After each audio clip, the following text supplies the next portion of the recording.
네, 조선 최고의 외교관이 누구인가 이렇게 물으면은 학교에서 우리가 배웠던 대로 거란과 단판을 지은 고려시대 서희 장군만 생각을 했었는데 그보다 더 탁월한 외교관이 울산 사람 이해 선생이었다는 사실은 우리가 나중에 알았습니다. 최근 들어서 울산에는 이해로라고 하는 도루명이 생겼죠.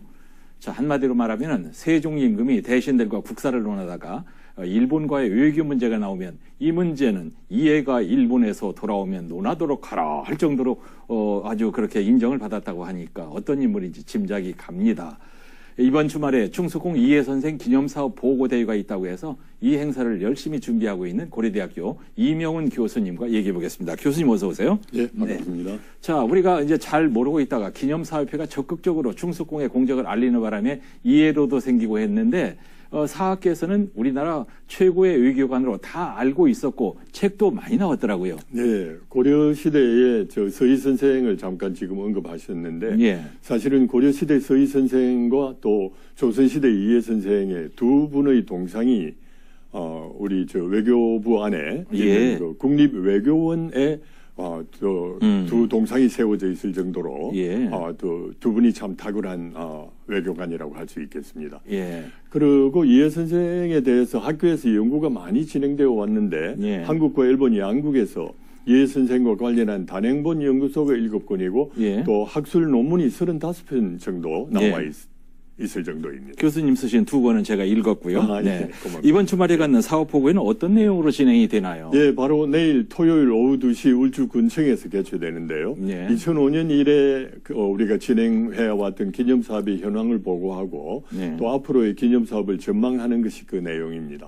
약 650명 참석이 예상되고요. 많이 오시네요. 김덕임 시장님이 참석하시고 또 박진 외교부 장관님이 영상으로 축하 메시지를 보내주셨습니다. 예. 그리고 일본 대사관에서는 대사님이 오시지 못하고 제부산 오스카 저요시 총영사가 오시기로 되었습니다. 예. 귀에 확 들어오는 소식이 일본 교토에 이해 선생의 동상을 세우게 될 것이라는 얘기인데 이게 어떻게 나온 얘기고 얼마나 지금 진행이 되고 있습니까? 네, 일본 교토에 있는 제1본 대한민국 민단에 교토 본부 건물 앞에 동상을 세우기로 합의가 됐습니다. 예. 교토는 당시 일본의 수도였고 또 이해 선생이 막부 쇼군을 만난 네 차례나 될 정도로 예. 그 의미가 크다고 봅니다. 예. 이 일을 위해서 외교부와 또 오사카 총영사관도 많이 협조를 해주셨고 예. 특히 지역국회의원이신 이채익 의원께서도 함께 저와 함께 예. 일본 교토에 가서 민단 분들과 협의를 해주고 이래 하실 정도로 도움을 많이 받았습니다. 그랬군요. 네. 예. 일본 교토에 선생의 동상이 세워진다고 하는 얘기는 일본에서도 선생의 외교 역량을 존경한다, 존중한다 이런 의미가 아닌가요? 예.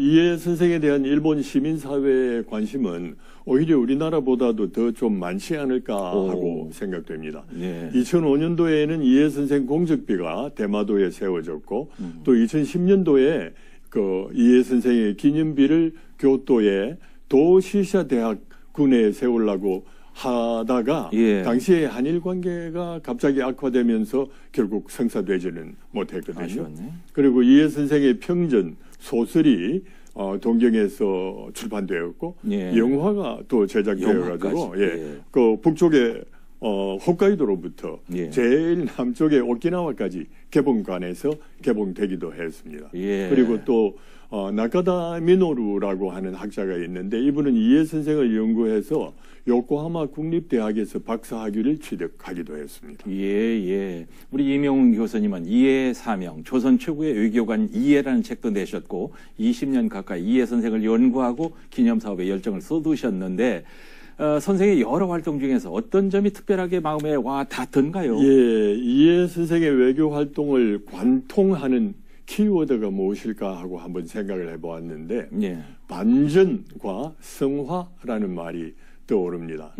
고려시대에 태어나 조선시대에 죽고 예. 향리 계급에서 출발해서 종이품 당상관 벼슬까지 오르고 또 변방인 울산에서 활동하다가 멀리 오키나와까지 파견된 그 바닷길을 예. 개척하기도 했던 이런 것이 반전 이라고 생각을 했고요. 예. 다음으로 성화를 생각했는데 예. 8살에 외구에게 어머니를 잃고 또 아들은 통신사로 또 아버지를 따라서 통신사로 파견되어 가다가 예. 대마도 앞바다에서 풍랑을 만나서 수중고혼이 되죠.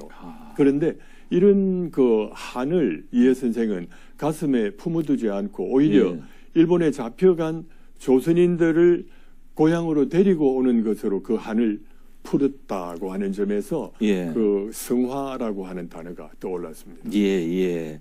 사업회에서는 앞으로 어떤 계획을 더 하실 계획이세요? 예, 가장 급선무는 무엇보다도 이해 기념관입니다. 김두겸 시장님이 처음부터 적극적으로 지원해 주시고 또 김영길 중구청장님은 선거 공약으로 추진하고 계시거든요. 그런데 중구청이 얼마 전에 타당성 조사를 발주했습니다. 이 사업에. 그래서 조만간 구체적인 윤곽이 나올 것으로 기대하고 있습니다.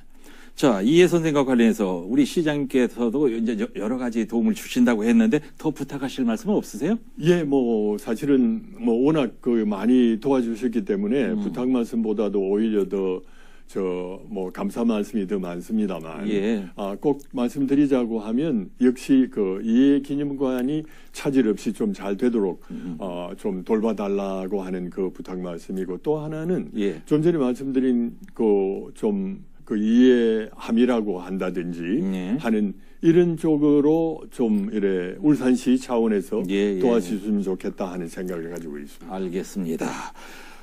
태화로에 이해 공원이 있고요. 바로 옆에는 이해 유허비가 있습니다. 이해 선생님이 평소에 거하시던 그런 곳이라고 하는데요. 자, 우리 시민들 오고 가시면서 목례라도 한번 하시고 지나가시면 좋겠어요.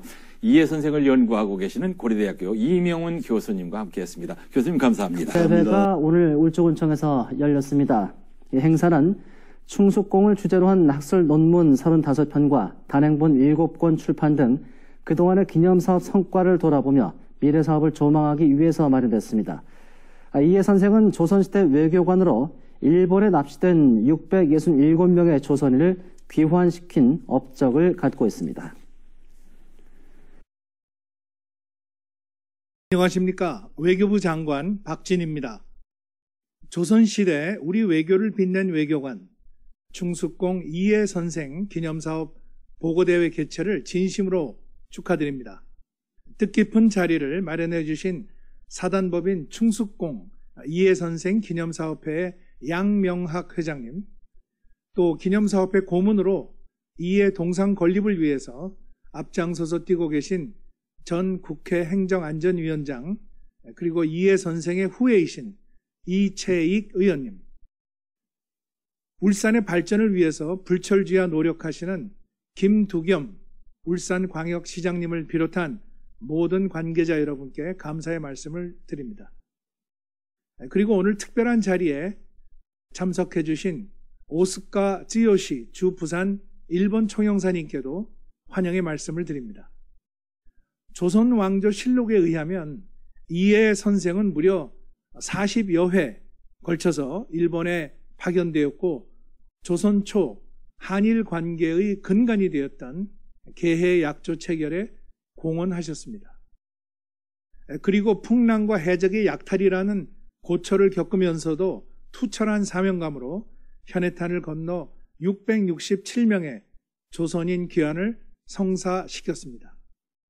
근대 이전 우리 외교사에 있어 대일 외교를 주도한 탁월한 외교관입니다.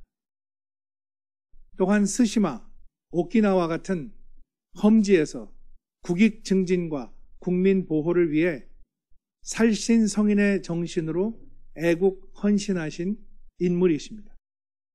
기념사업을 통해 그의 생애와 외교 활동에 대한 자료를 고증하고 업적과 리더십을 기리는 것은 우리 국민들의 외교에 대한 관심과 또 자부심을 고취할 수 있는 의미 있는 일이라고 생각을 합니다. 외교부는 지난 2010년 이해 선생을 우리 외교를 빛낸 인물로 선정하였습니다. 그리고 국제학술대회를 개최한 바 있습니다. 이를 통해서 우리의 대일 외교 역사에 대한 국민적 관심을 유도하고 자부심을 제고하기 위해서 노력해 왔습니다. 기념사업회 역시 이해 선생에 대한 학술 연구를 지속하고 울산광역시, 중구, 울주군을 중심으로 이해 기념관의 건립, 또 이해함 명명 추진, 일본 교토 이해 동상 건립 추진 등 다양한 노력을 하고 계신 것으로 알고 있습니다. 이 자리를 빌어 기념사업에 동참하고 계신 모든 분께 격려와 감사의 말씀을 드립니다. 잘 아시다시피 한국과 일본은 최근 새로운 역사의 장을 열고 있습니다. 한일 양국은 자유, 민주, 인권, 법치의 보편적 가치를 공유하고 있습니다. 그리고 안보, 경제, 글로벌 어젠다에서 공동의 이익을 추구하는 가장 가까운 이웃이자 협력해야 할 파트너입니다. 윤석열 대통령께서는 일본의 기시다 총리와 올해 3월부터 6개월간 6차례의 정상회담을 가졌습니다. 이를 통해 그동안 악화되었던 한일 관계를 정상화했습니다.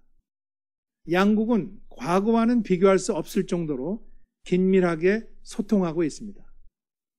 양국 간 신뢰를 회복하고 미래지향적 관계를 구축해 나가고 있습니다. 세계가 직면한 글로벌 복합 위기 속에서 한일 협력의 필요성은 계속 늘어가고 있습니다. 한일 양국뿐만 아니라 인도 태평양 지역 그리고 국제사회의 평화와 번영을 위해서도 한일 양국이 함께 미래를 향해서 협력해 나아가야 합니다. 한일 관계가 가치에 기반하여 미래지향적으로 발전하는 과정에서 충숙공 이해 선생의 슬기로운 지혜와 발자취가 양국의 미래 세대에게 계승되는 것은 중요한 일이라고 생각합니다. 아무쪼록 오늘 기념사업 보고대회가 그동안의 성과를 되짚어보고 향후 기념사업의 방향을 설계하는 귀한 시간이 되기를 기대합니다. 다시 한번 기념사업 보고대회 개최를 축하드리며 참석하신 모든 분들의 건강과 행복을 기원합니다. 감사합니다. 시민 여러분 반갑습니다. 국민의힘 당대표 국회의원 김기현입니다. 먼저 충숙공 이해 선생님의 기념사업 보고대회 개최를 진심으로 축하드리고 오늘 이 귀한 행사를 준비하느라고 수고하신 양명학 회장님과 기념사업회 관계자 여러분들의 노고에 깊은 감사와 격려의 마음을 전합니다. 이해 선생님께서는 세종 10년에 일본 국왕에 파견된 조선 최초의 통신사로서 역사 속에 외교를 빛낸 우리 울산의 큰 자랑입니다. 그 업적을 기리기 위해 실시한 그간의 기념사업들의 성과를 돌아보고 울산 시민에게 보고하는 자리가 마련된 것을 매우 뜻깊게 생각합니다. 지금 추진하고 계신 기념관 건립과 이해함 명명을 위한 건설적인 의견들이 적극 나누어지기를 기대합니다. 잘 아시는 것처럼 저는 울산시장으로 재직하면서 충숙공 이해 선생님이 울산의 큰 인물이라는 사실을 알리기 위한 노력을 많이 했었습니다. 옥동 농소관 도로를 개설하면서 그 도로의 이름을 이해로라고 명명한 것은 참으로 큰 의미가 있다고 봅니다. 또한 국립외교원에 충숙공 이해 선생님의 동상을 건립했던 것도 참으로 보람 있는 일 중에 하나였습니다. 저는 앞으로도 여러분들이 보내주시는 변함없는 성원에 힘입어서 우리 울산의 위인을 널리 알리고 울산의 위상을 더욱 빛나도록 하기 위해 국회에서 정치 일선에서 더 많은 노력을 해나가도록 하겠습니다. 오늘 참석해 주신 모든 분들의 건강과 건승을 기원합니다. 감사합니다.